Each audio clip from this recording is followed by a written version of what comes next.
If you haven't started your digital transformation, it's not too late. Check out this podcast to hear from early adopter Smart City Telecom about what started them on their journey and how it's progressed throughout the years. Learn how they achieved a paperless office, streamlined processes, and continued business as usual when their teams were sent home to work during the pandemic. I'll now hand you over to Don Howren, President and COO for Alltech, Colleen Cosma, Manager of Financial Systems for Smart City Telecom, and Dan Riley, Customer Account Manager for Nextech Group. We're excited this morning to have a really interesting opportunity to talk to both our customer, our partner, and have a software provider all together on the phone at once, which is probably a rare occasion for everybody. So my name is Don Howren. I'm the President and COO of Alltech. Again, we're excited to have this opportunity to chat today about some of the success that we've been able to witness at Smart City. And I'm going to ask Kayleen from Smart City to introduce herself, followed up by Dan from Nextech. Hi, I'm Colleen Cosma, and I'm with Smart City. I'm the Manager of Financial Systems, and I've been there for quite a few years, and we've found a lot of nice things to use Alltech for, DocLink for. Hello, my name is Dan Riley. I'm an account manager here at Nextech Group. I'm happy to be here with you today to talk about our experience with Alltech and what it enables our clients to do. Well, thanks you guys for taking the time to do this. We kind of want to. We've got some scheduled things we want to get through, but don't feel like it's not okay to go off-roading a little bit and talk about some other experiences that you think can add some value and liven up the discussion, particularly as we see not only the things that have happened at Smart City, but some of the things that will be going on potentially, in the future, that not just looking over our shoulder in the past and the things we've accomplished, but Kayleen and Dan, some things that you guys are seeing in the marketplace, are really around this subject of digital transformation. I mean, I think that's kind of the essence of what we want to get here today, is to talk about. And really, what does this mean? What is this notion of digital transformation all about? It's kind of a funny conversation because it's really, in my mind, sort of a metaphor for a market description, right? It doesn't really mean the same thing to everybody. We hear this particularly from the analyst community and from the market community about digital transformation, but what does that really mean? What does it really mean to an organization? So Kayleen, maybe you could give us just a little bit of background on Smart City and kind of some of the things that you guys have been challenged with and how you solve those problems. And Dan, you can talk about, you guys' role in that and how you kind of came together to help, implement these kinds of solutions. Well, I think we had like two major things we were looking for. One of them was better tracking of our invoices and things we needed to route for signature, because they would get routed and they would get lost, or it would take 3 or 4 days for someone to sign something. And there was just a delay and stuff in getting things processed. The other thing we had going on was storage. In our office area, we had just under 40 filing cabinets, and they're the 5-drawer ladles. We're not talking little filing cabinets. We're talking large ones. And so we were starting to run out of space. And so we were trying to look for something to solve our storage problem, and then also a better way of tracking and being able to maintain our records and knowing where they were. And we were at a conference and we kind of talked about Alltech and stuff. And it took about a year for me to convince my company, because I came back and I talked about it and told them what all I saw and stuff. And then the next year I went and I got more information and I came back and I really pushed. And I think they saw the value in it. And so we got a demonstration from Nextech Group. And then the next thing we know, we were off and running.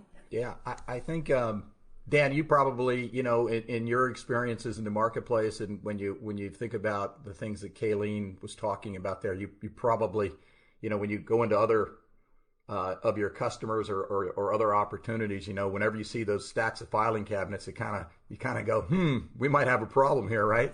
Oh, for sure. And, I think that's a pretty common starting point, Don, for folks to come at a document management solution, where just the cost of managing their paper is extraordinary, right? Anyone who does even a very light review of the activity cost associated with everything like that, is well aware of what they spend on internal resources to manage it. And that's not even really getting into the aberrations that happen, right? Documents that are lost and, all those things along the way. And I think, that remains a really good core understanding of what document management does well and in what Alltech has really done for Smart City. I think as you dig into what Smart City has enabled themselves to do, it's really sort of rounds or phases of value add that they've achieved with Alltech, right? So as you talk about what they've been able to do, it's really continuing to leverage a platform and arrive at some of the solutions that they would like to have seen long term, while again just really being rooted in those fundamentals of what they're able to do, and getting rid of reams and reams of paper is to everybody's advantage, right? There were no sad souls at the end of that phase one for them, for sure. It's so funny because you bring up the notion of losing paper or misplacing documents, or even if you've got this really elegant storing environment. The fact of the matter is, whenever we start interfacing with paper, when people start touching paper, bad things tend to happen, right? We lose it, we miscode it. It gets just lost in the shuffle. I mean, Kayleen, you mentioned the same thing, right? I mean, you were losing things, and sometimes it was taking days to find it. I think I saw a study by Price Waterhouse that it talks about it takes $20. It's an estimated time and motion cost of $20 just to go retrieve a document, right? I mean, how many times have somebody called a customer and said, "Hey, I lost that invoice," or "I need a copy of this document," and what seems to be one of the simplest tasks can be a 2 to 3 day journey of looking for something that you just can't put your hands on. We see that all the time in the marketplace with people. I don't know if you guys had that challenge, Kayleen, and if that was a trigger for, did you have to convince people to let go of their paper? Or, we still love our paper, right? We don't want to get rid of it all the time. We did have a few people that were challenged. They were paper people and they still wanted their paper. But we kind of just jumped on board with, all in that, this is what we're going to do and this is how it's going to be. And I think once they really saw how efficient it was and that, there was an email there that they could get their document attached and they could see it right there in front of them and they're not having to deal with paper, they came on board. I think you guys were a lot ahead of the whole digital transformation metaphor in the marketplace, because you guys started this journey a while ago. And yet what was interesting is you said you kind of went to an event, you saw some solutions, you came back to the office, you kind of went back again another year later, came back a second time, said, we really need to do this. Was it tough to get, the executive management or the leadership, on board on this project? I mean, what was that process like? I think once they saw, because we had to pull some numbers together and we had to pull how much we were spending on storage, how much office space it was taking up, square footage, and we were telling them we need to buy more filing cabinets, and just started looking at that. And then we were also looking at how long it was taking for us to get stuff paid, because when you route something and you were manually sending it and you were having to wait for it to come back, it would take days. It just turned the turnaround time a lot faster where we could, be more efficient. And I think it actually saved a lot of time and it saved money by us going with this. And it was not easy, but I think once we started, talking the numbers with them, they were able to see that there was going to be efficiency with it. We would save money. And then also, it would help the labor force that they would have more time to be able to do more analytical and do more things besides just pushing paper. I mean, Dan, you guys probably see this every turn, right? I mean, there's this notion of on the surface, it looks blindingly obvious, and yet it takes time sometimes to get the organization to go through this, and maybe an ROI is required and things like that, right? Oh, for sure. I mean, beyond the obvious, when you really talk about amending an internal process to fit and function with document management, it's really important to know what that process is, what it needs to be. It's just like any other transformation of technology types of initiatives. So, having a sense for where a company is, where they want to go, what the phases of automation are going to be is absolutely critical. But at the end of the day, when you sort of, peel back a few of those layers and analyze it, you will find the value, right, in a way that's, you're able to rationally relate to management and or ownership groups about what the value is going to be and about the efficiencies that are going to be gained, for sure. So Kayleen, once you guys started this journey and you kind of went down this automating the payables opportunities and you saw the value there, what's next? What kind of things did you see that, did it open your eyes to other opportunities that you guys can maybe take advantage of? Oh, most definitely it did. Besides payables, we started putting our cash management storage, the bank recs and everything in there, our tax filings, unclaimed property. We just started coming up with, here's some more stuff we can store in there and have it, imaged in, and we're not having to deal with keeping paper and keeping it stored. And then we also looked most recently, our sister company has locations throughout the U.S., and they were having to do requisitions. And we were able to use the SmartForm toolkit to create a requisition for them. And they can do it from their office or wherever they are. And it would go in. We put the routing rules in there so it knew, if it's from this location, these are the routing rules, if it's capital or expense. And it automatically routed and it came through and it ended up in a bucket ready to go in to be imported into our ERP to create the PO for the vendor.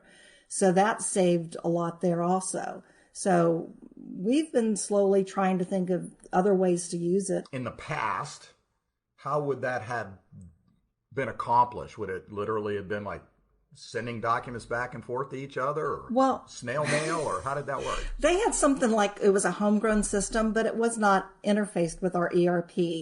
With DocLink, we're able to interface with our ERP and it directly imports and everything, which, made it a whole lot easier because everything's connected. And then that way they can go in DocLink and they can search if an invoice has been paid on their PO, instead of having to call somebody up and ask, what's the status of my order? Have you paid for this yet? Has it been received? Everything's flowing through DocLink into the ERP, and they can use DocLink to see what the status is, whether the invoice is there.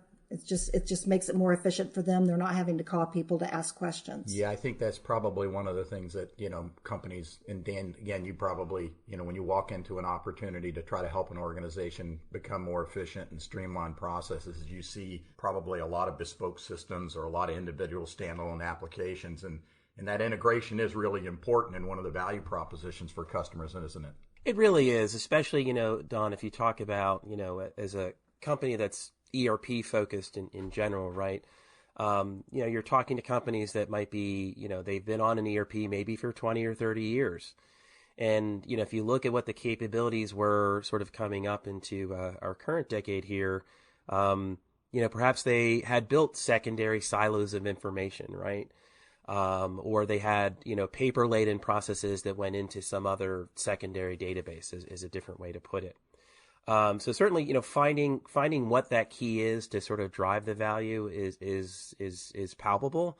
But generally speaking, I haven't found anyone that's that doesn't have a few of those things in the closet, right? A few things that are, they're just so manual, they're untethered, and in a worst case scenario, frankly, the person who developed them is long gone. They really just don't have a risk template associated to what it's going to be. The versatility of what Alltech can do for these folks is profound, but, really it comes down to almost like a compliance type of factor, right? Where, if you've got these systems that are integral to your business, they're based on old technology, or, they actually represent risk to your organization. And I think, when folks, when they take the blinders off and consider it from that perspective, I think it adds another really compelling reason to consider, a solution like DocLink and, get to that point, right, where you're starting to standardize on a platform, have a single vendor with many different uses, and that's part of the story to sort of investigate with anyone looking at this type of solution. You touched on something that really does. I mean, again, I know that you guys see this a lot each day too. Is when you encounter an organization and they talk about.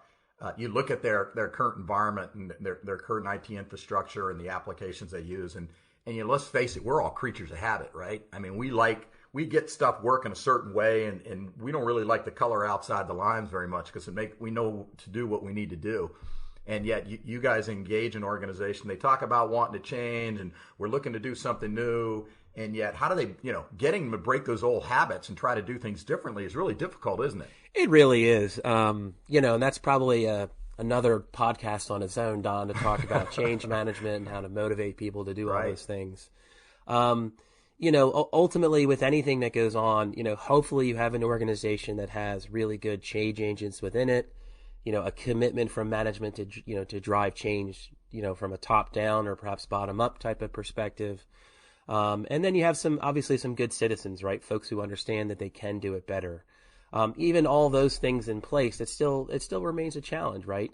People will come up with reasonable and perhaps some unreasonable objections to why something can't work, right? So at the end of the day, I think, discussing systems as a platform and a series of solutions is really the best way to bring it. You're not bringing a specific, AP invoice processing type of engine, right? It's not this very narrowly defined engine, right? It's something that comes with a toolkit, and that ultimately, it might require a slightly higher level of investment to get there, but it's going to be really close to what a company needs. And then, as I sort of indicated before, that snowball effect of sort of promoting change, right? Smart City is a great example of that, where you start here and maybe a dozen sort of smaller initiatives later, they've really leveraged the tool and they're able to do it. And so, that can be painful in order to get there, but sort of if you find an organization that's willing to get better,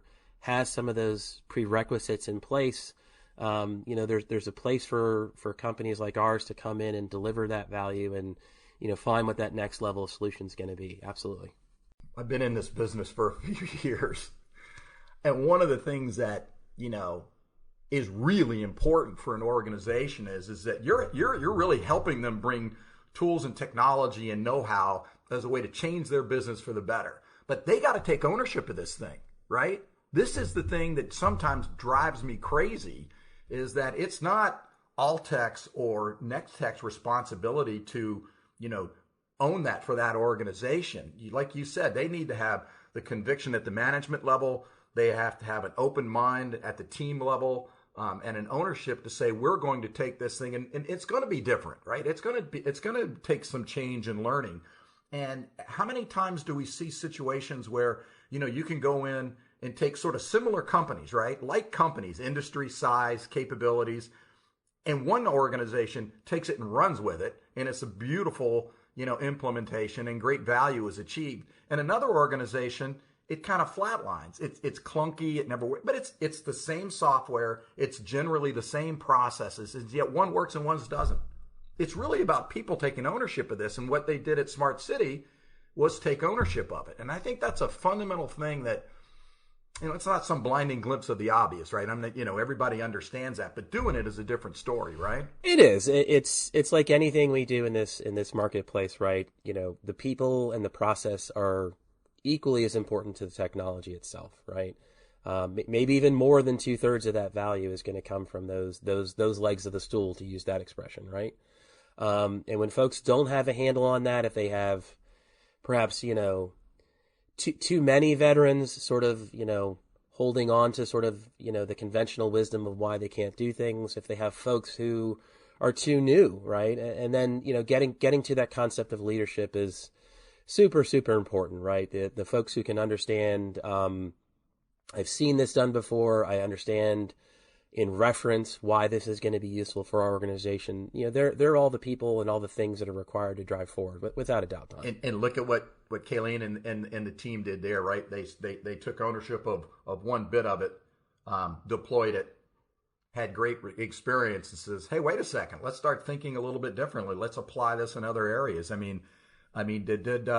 you guys got past that initial sort of success factor, and started thinking about other things, did you find more open minds and more willingness to explore those alternatives?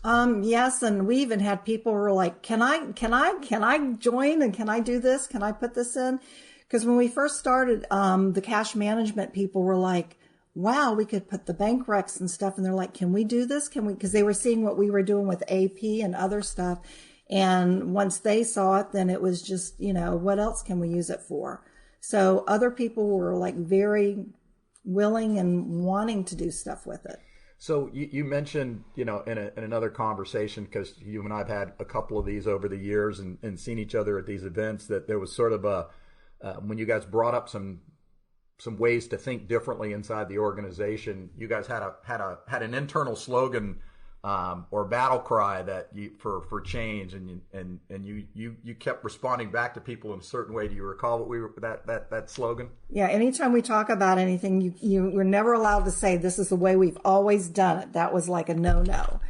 And another thing that we talk about is like there's always room for improvement. I bet, Dan, you guys probably hear that a lot of times from people when you're implementing ERP systems. They go, but this is the way we always did it, right? Well, but that was 10 years ago, right? Oh, for sure. And there's no lack of those processes. When you really dig into something as complex as ERP, right? Dozens and dozens of processes that have their own sort of task lists and associated things that people do with them. I think when you sort of bring it back to sort of document or content management and any type of thing, you're in some regards, you do in some of these things, you do get a little bit more of a green field, right? So, hewing and getting people to adapt what we would consider to be a best practice, is useful. And, as you can sort of turn around these individual types of things, it's also important, Don, not to do too much at once, right? So, if we look at, successful projects, they are phased, incremental, really building consensus in the organization. I think, when you talk about implementation, that's definitely the name of the game as well. Hey, that's a really good point, Dan, because, we we hear this a lot of time from customers that will say things like, hey, we're going to get this thing, we got this other project going on, right? Could be completely different, a tech project going on that's nothing related to what, you and I are trying to accomplish somewhere. And they go, and as soon as that's done, we're going to roll right into this, expense report project or this contract management project or whatever it is. And we get all excited. And the fact of the matter is, organizations need to breathe in between these projects from time to time. You can get, implementation fatigue because they do have a day job, right? I mean, we're making changes and to do things differently, but at the same time, they have to run the business. It couldn't, I've never heard a truer statement, Don. At the end of the day, people have tasks to do. They need to keep the lights on in the building. And so, good organizations, maybe, a key middle management person has, 5-10% of their day free for sort of associated projects, right? So when you couple that with fatigue and then, generally speaking, we need to let the paint dry sometimes on certain things before we move on to the next. I'm a fan of being incremental and, establishing a prioritization, roadmap type of structure for anything that you do with an organization, right? Where there's a lot of moving pieces that at the end of the day, that's what we're talking about here. And it's good work to be done, but it's hard work. And I think, understanding that pacing is essential for success.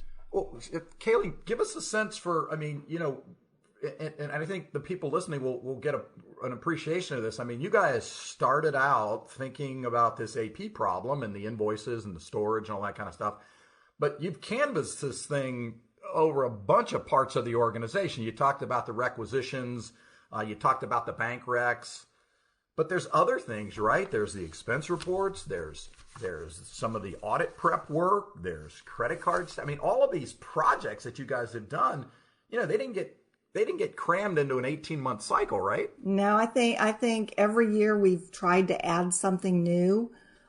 Just kind of like space it out. Once you finish one thing, like think what can we do next? And then we've reached out to Dan and his group, and then also with All Tech, and said this is what we want to do, and they've helped us implement assistance where we needed it and stuff. The corporate cards were another thing that was nice because so many people, you're traveling, you're collecting all your receipts and you're cramming them in your suitcase, which is, and then when you get back, assuming you don't lose them, right? Yeah. And when you get back, it's like, okay, what do I need to do with all this stuff? And with DocLink, it provided a solution for that, which made it much easier and stuff, and to manage the documents and stuff so people could get stuff immediately in, and, they could still stuff it in their suitcase, but it was already in DocLink. So that made it easier. And then we were able to send them their statement at the end of the month, and they were just had to attach the receipts to it.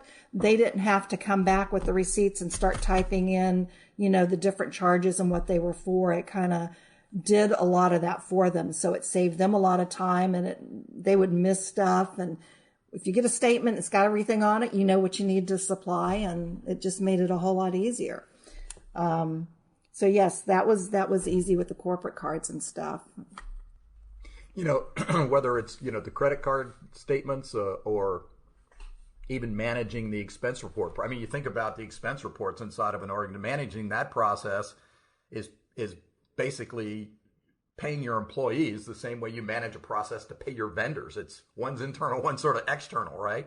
And so we've seen a lot of organizations transition to, we certainly use it inside of our organizations, and we have a lot of people traveling, so we use our mobile devices to take pictures of the receipts and put them through workflows and get them to the right people, get them approved or kicked back for more explanation, and then have it paid through a normal workflow process. So those are the things that you can start incrementally doing as you think about. It's paper going through your organizations with data on it. What do we want to do with it, right? Where do we want to send it? Who needs to access it? Who needs to approve it? Who needs to move it to the next stage of the process? If you think about it like that, it's just content flowing through your organization. All of a sudden, you can really unlock some creativity inside the business.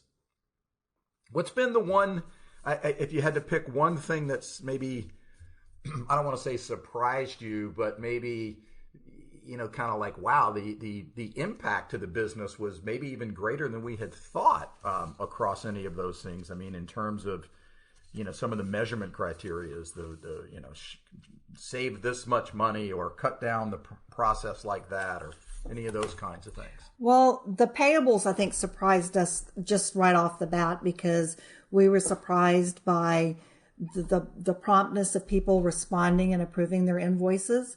And then also having them readily available, if we needed to look them up and stuff. The one thing that payables, the people themselves, it's like it took a lot of work away. Not a lot. No, it's not. For payables themselves, it made their life easier because they were keying it once. And then when it was time to be put into the ERP, it just kind of, as we call it, the magic button, just kind of like integrated and pulled it right in the ERP. And they were just like happy little campers. I mean, I hate to say that, but they were, because it just made their life easier, because they were having to like code it and put the code on it and then send it for routing. It would come back, and then they were having to hand key it. Here they were bringing it in, indexing it, send it for routing. And when it came back, it was just a matter of just the integration pulling it in, and it sped things up for them quite a bit. The other thing that really surprised us was when we had our audits, because when the auditors come in, they ask for everything. They'll ask for invoices. They'll ask for the POs. They'll ask for the packing slips.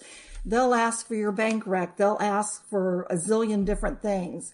And just being able to sit there and with their list, what we do is we normally have them sit with us, and we'll just go down their list. We'll bring it up, and they'll check it off, check it off, check it off. And it's like what we were spending days at pulling detail for them and making copies so they could have, and sending it to them was just, taking so much time. So there was a lot of savings there, and made the audit go much smoother and quicker. Talk a little bit more about that audit thing, because that's something we, every year the annual exercise takes place. I mean, I think that there is so much.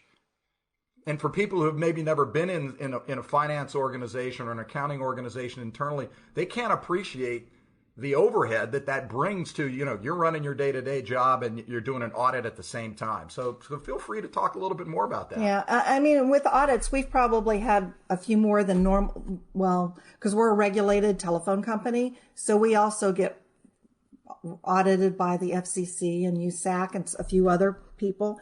So when they come in and audit, they can go back 5 years. So you had a record retention challenge potentially, right? Yes, that because with the regulated, we had to keep for our capital assets. You have to keep everything related to the capital asset as long as you own it. And, when you put fiber in the ground and cable in the ground, it's going to stay there for like 20 years or more. So that's one reason we had so many filing cabinets, just trying to keep everything we needed to keep in case we were audited and stuff. Yeah, and you get all nervous. They come in there and they're wearing their suits and their white shirts and they ask all these crazy questions and you're like, uh-oh, well, we didn't even do anything wrong and I'm getting nervous, right? No, it just makes it so much easier because especially like with the recent USAC audit we had, they were auditing, it was last year, and they were auditing 2014, 2015. So it's not like they're auditing the year before. It's like several years back. And they were just surprised how quickly we could turn around and pull data for them by just, searching on it, pulling the invoices and having it readily available for them. Dan, that is one of the beauties about integrated between the ERP and DocLink, to be able to have access to that data, anytime. And storage is not an issue, right? Oh, for sure, Don. Ultimately, if we look at, how anything document management related dovetails to the ERP, there's even more uses than what Smart City is doing, for their industry, right? We've had success with life sciences, with manufacturing companies of various sorts. So really, being tethered to the ERP, right? It's a great starting point to support some of those things that perhaps, are some rough edges in the ERP, or some documents that are not as native to ERP as you'd like, right?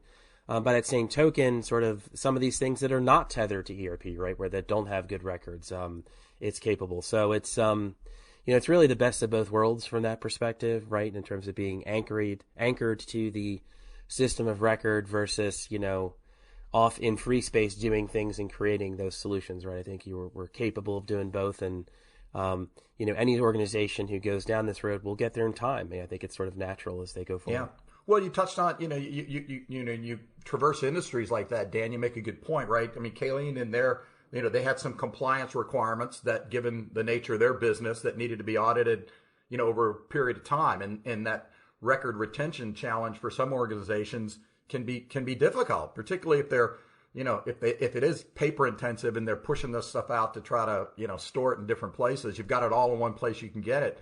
But it could be in life sciences or other industries, could be like a HIPAA compliance or other kinds of things that organizations, they have to have that stuff, or they have to have certifications or material data safety sheets or things that need to get connected to that financial data, to that customer, to that vendor, or to that receipt. And they got to have it, right? It's part of that audit. And those things all need to be connected together. And that's where that integration and that, as you said, single storage and single version of the truth really helps a lot. It does. And, more and more industries have those types of things, right? If we talk about even the food industry with, the Safety and Modernization Act, a lot of what used to be the problem of much larger producers is now, it's into the mid-market in terms of what their regulatory burden is. And so I know you guys do a lot in that area. We do. And it's just of note, really, to sort of talk about where, how a really large corporation would address this is with sort of bespoke systems that are purpose-built.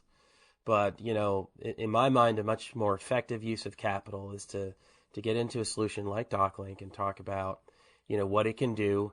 And so if we talk about, it as a tool set, there's some really specific heavy lifting it can do for an organization, right? Where, any organization where an auditor can show up and demand X, Y, or Z to a certain point, that becomes the push of a button, with DocLink, and, supporting that with approvals and workflows and signatures and things of that nature just becomes, really a much more efficient organization where for that sort of boogeyman that's sort of always out there, right? Really being buttoned up, is where organizations really want to and can get to. So, Kayleen, I said you triggered some crazy thoughts in my mind when you talked about the audit process and chasing all those things down. My first job out of college was as in accounting, and I worked for a very large pharmaceutical firm, and I worked in the corporate controllers department, and so every year we had this audit. And you can imagine, the paper intensity of a very large pharmaceutical company. And the auditors would come in and they would ask for all these things. And I would spend sometimes weekends rummaging through distribution centers that were nothing but storage facilities, right? Looking for boxes and labels and pulling invoices and hopefully finding stuff. And I remember thinking to myself, going, I can't believe they're paying me to do this, because this doesn't seem like it's very productive. But it just had to be done, right? Now you can go into DocLink, or from inside the ERP, you can query on a document and have that document and all the related pieces to it right there and hand it right over. So the time and motion savings alone is really, really, a big deal for companies, isn't it? It is. And I'm right there with you, because I remember having to pull stuff and for the auditors and stuff. And then the pain is then you have to go put it back after the audit's over with. Right. Yeah. Yeah, and you don't want to misfile it because the last year you put it here and now you decided to file it over there. Yeah, you eliminate all of that chaos. Yeah, you? I mean, it's just amazing how much time it sends, and then especially if the audit goes quicker, that means they're in and out quicker, and yeah, which means fees are down and all of those things. I mean, we had a customer that they were in the publishing business, and this publisher had multiple legal entities. Each magazine or each publication was a separate legal entity, and they had bunches of them. And they had a sales tax audit, and when they came in to do the sales tax, they couldn't produce all of the revenue documents to calculate the sales tax, or at least to prove how much they were supposed to be paying. And so, state revenue organizations will impute a sales tax if you can't show them what it is, and say you owe us this much money, and they couldn't counter it. And they had implemented after that, and it ended up costing them six figures. After that, they implemented a Sage ERP with DocLink, and as revenue organizations will do, or state revenue organizations will do, they'll come back 3 or 4 years later and find out if you fixed that problem. Thinking that they might be able to go fishing in that same hole again. And they flew through the audit, able to produce everything they needed to do, zero imputed tax. And, it was a great story. But that's the kind of impact that it could have for an organization, right? Dan, you're nodding. You must have seen some of this before too, right? Yeah, well, a much younger version of me went to work for a company that stored chemicals, right? They were a cosmetics manufacturer, and the person who was in charge of some of the regulatory things around what's called right to know and some of those SDS sheets and things like that you indicated before in a conversation, they had departed the company maybe like 3 years ago. So, several hundred new chemicals later that were not properly documented, and along came a auditor from the state. And, that set me off to having a very bad month of trying to sort of comply with these things and, figure it out. So really, if we talk about taking things that are people dependent as well and creating good processes, stores of information that, allow, sometimes institutionalized is a bad word, right? But really creating these institutions that survive, person turnover or organizational change. Alltech can be that kind of solution that, allows for, the secondary systems that sort of backfill quality, Don. I do believe that as you go forward. Yeah. Well, it's like what we've talked about, and we talk about a lot, industry-wise. It's about connecting people, processes, and data. And if you can get that, you can streamline a bunch of stuff that flows through the organization without having to scale the number of people to manage those tasks. I mean, I think if you look at, again, back to Smart City, right? They've done a lot as their business has grown, and they've got sister companies, and the complexity of the business scales up. They still probably have, relatively the same core set of people doing a lot more than they used to, because they can provide automation and streamline the management of all of this content. Yeah, it's a really good thought, and that there's no end in sight for where they can take it. So, Kayleen, you mentioned in the very beginning the massive amount of these storage units that you got, or these storage filing cabinets that you guys dealt with. Tell me a little bit more about these 4-drawer things. And so they're the 5-drawer lateral filing cabinets. So the ones that like stand up as tall as you are. And I know I told you the story, but if you can imagine just the smell of paper that's like 4 and 5 years old, after a while, it just kind of has this smell. So when you walked in our office, you would just kind of like, there would be a smell there, and it's just old paper. And it was unbelievable because once we got rid of all the filing cabinets and the office, it was amazing how fresh and clean it was and stuff. We didn't even realize the paper smelled until it was like out of there. Well, I guess some of the summer months down in Orlando, right? Things can gets a little hot and humid. Yeah. So I think probably few people can appreciate, exactly the density of that much paper in such a small area and what it could do, right? So, but yeah, that was the one thing. It was amazing once the paper was gone, was how fresh and clean the office smelled. So we have an environmental thing going on here, Dan. Maybe there's some way that we can figure out some sort of a marketing angle on this that not only can we help you run your business faster and more efficiently, but inside it'll smell a lot better, right? Yeah, it'd be nice, right? You certainly don't want black mold in your home, and why would you go to the office and want to see it there? So I think we'll have to turn that over to the marketing folks to smooth out that idea a little bit. I'm not quite sure we got the tagline down yet, but I think maybe something more like what they're doing there. They're aging their implementation like a fine wine. It's just getting better and better as time goes by. Well, right? Wine or vinegar, take your pick. This has been fun. What anything else, Kayleen, that you want to share with folks? The requisitions kind of came because they were looking for solutions, because theirs was homegrown. And like you said, the person that built it left the company. So it was like plugging along on its own, and they were having issues with it. And they kind of like, well, what can we do this in DocLink? And so we're like, yeah, we can do this. And like I said, we reached out to Next Tech and all tech support, and we figured out like, this is what we want to do. And they're saying, okay, we can do that. So they made it happen and stuff.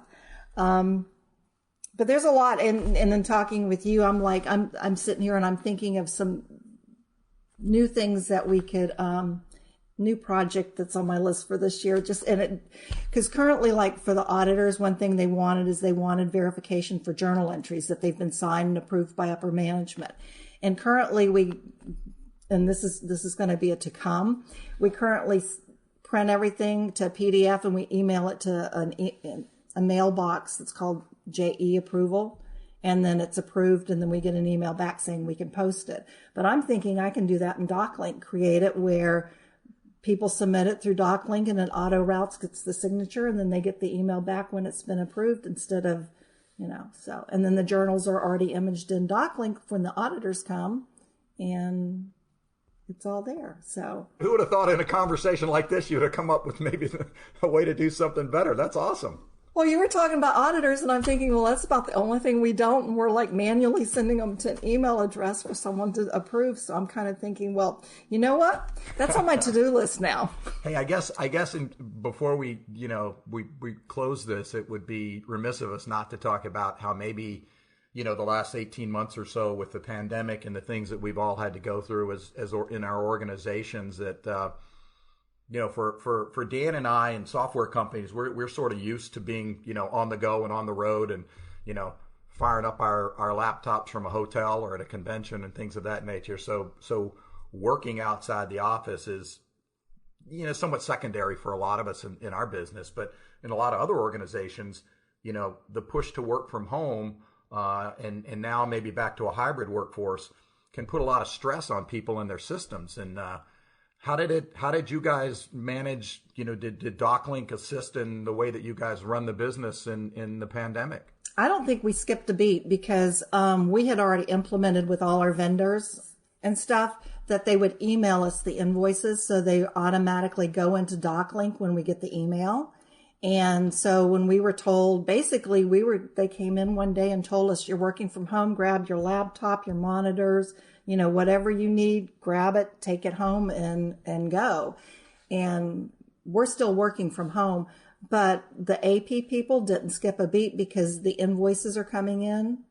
The warehouses, they're in because they have to receive the material, but they were already imaging the packing slips in. So pretty much it was just business as usual, just working from a different location. Yeah, that's a great story. I mean, maybe there we go, Dan. This is the second slogan. We didn't miss a beat during the pandemic, and our office smells better. So we're getting all sorts of great ideas out of this particular story. So and you probably, your organization probably spent a lot of time with companies about how do you effectively, move your workforce out, to their homes, and then now balance the mixed mode coming back, right? It is that. I mean, being ERP focused, right? Our number one topic of conversation was like, how do I stop physically printing checks, right?